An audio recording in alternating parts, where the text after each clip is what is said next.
Hey everybody, welcome back to Horror Trans. My name is Stephanie Bree. I'm a transgender woman. I talk about all things horror. And today we're talking about The Ritual.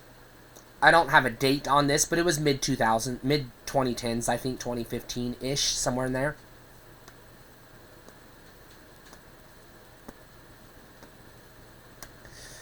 I'm not going to spoil too much, but I am going to kind of spoil something. So, fair warning. Actually, two things. Fair warning. Okay? So, The Ritual is a movie about a group of, I want to say middle-aged or pre-middle-aged, guys in their 30s.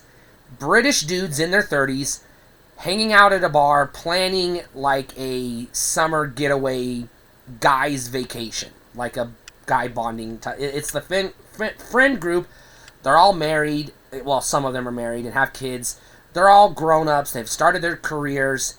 And this is their last chance to get out and see the world together or do something as a group.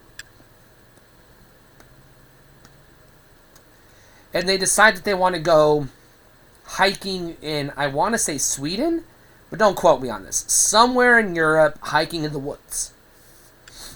I'm just going to say somewhere in Europe, hiking in the woods. Because I don't fucking remember. I'm not good at geography. I'm an American. What do you expect? Anyways. Alright. So these British dudes are planning their summer vacation trip getaway. And I'm not going to say who or how, but one of them dies. And so that's sort of a spoiler, but I'm not going to say who it was or how they die, but it affects the rest of the movie. Because the group goes on the hike in his honor and in his memory, but it's in the woods, or not even in the woods, it's a hiking trail in the mountains, by the woods, adjacent to the woods. And it's dreary and rainy and wet and cold and muggy and yucky. And one of them hurts his leg.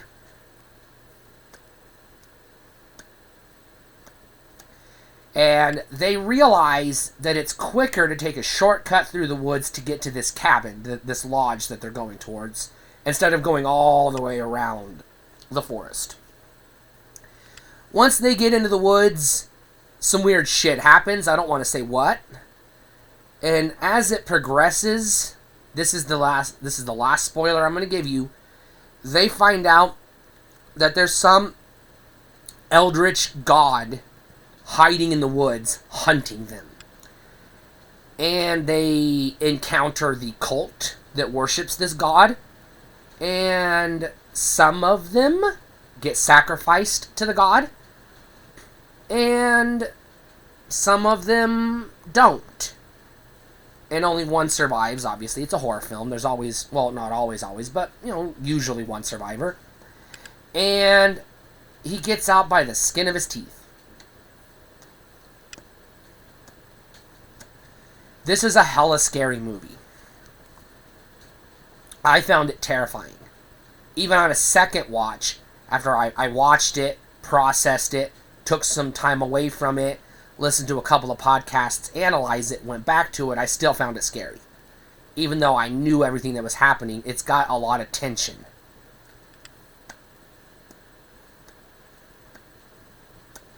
This movie, and I'm gonna make a comparison that's gonna sound unfair at first, but as I explain what's going on, you'll understand what I'm saying. This is a movie that is basically Midsommar, Ari Aster's Midsommar, if it was an actual scary horror movie. Obviously, I don't like Midsommar. I've talked about it in the past. Go watch my review if you want. I don't say favorable things about it. But this is that, but legit scary. Like obviously scary. Not like psychologically subversive. If you think about it too hard, it could be scary to people that don't understand how life works, I guess. Midsommar's not scary. If you thought Midsommar was scary, go watch A Muppet Christmas Carol, because that's your level of horror. You shouldn't be watching shit like The Ritual.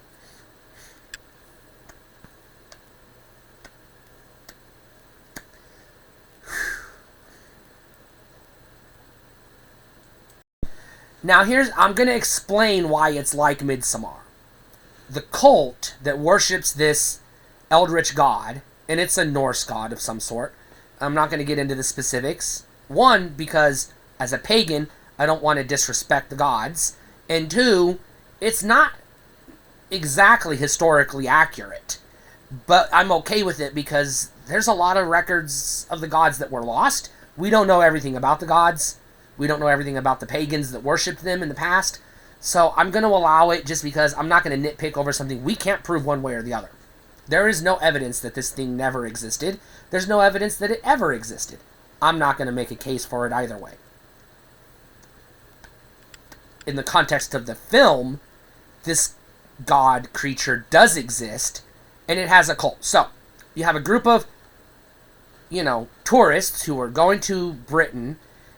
In this case, it's British. Going to Europe. In this case, it's British instead of Americans, but it's the same thing. You have somebody grieving the loss of a loved one. They're all, as a collective group, dealing with grief, but they're all, as a collective group, pointing the finger at who they blame for the grief, or who they blame for being there. Just like Midsommar. It's the same beats. They get into the woods, just like Midsommar. They have a bunch of fucking hallucinations, just like Midsommar.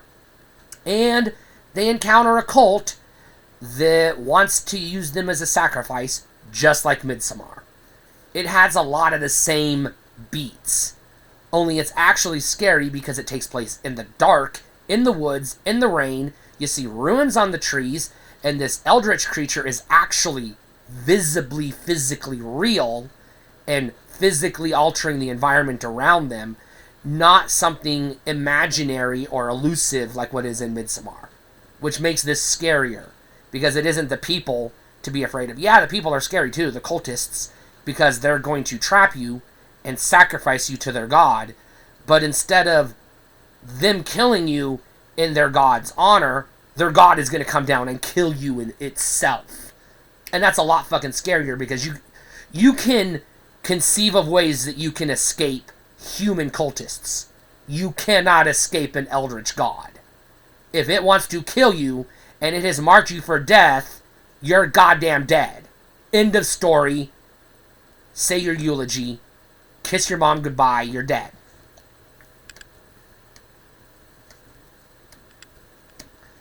And that makes this one a hell of a lot scarier than Midsommar. This one's got much better acting. I watch Midsommar and I'm like, y'all belong on the CW. And then they get a sitcom that feels like a CW sitcom, and I'm like, yep, that's where you belong. These people in this movie, I don't know, they belong in horror movies, or they belong in, I don't know who any of them are, but they do a good job. The characters, you get a lot of backstory, but it's not exposition dumps. It's a lot of, they're situational conversations that would be real conversations in regards to what's happening around them. So, it's a good movie. Really good movie. Highly, highly, highly recommend it. Absolute buy. You're gonna watch this again and again because this is an absolutely better example of folk horror than Ari Aster's piece of shit. And if you liked Ari Aster's piece of shit, you're gonna love this. Because his movie was a failed attempt at trying to do something he missed. This movie gets it right. And if you like Ari Aster, that's cool, because I liked Hereditary. But Midsommar can drink toilet water and choke to death.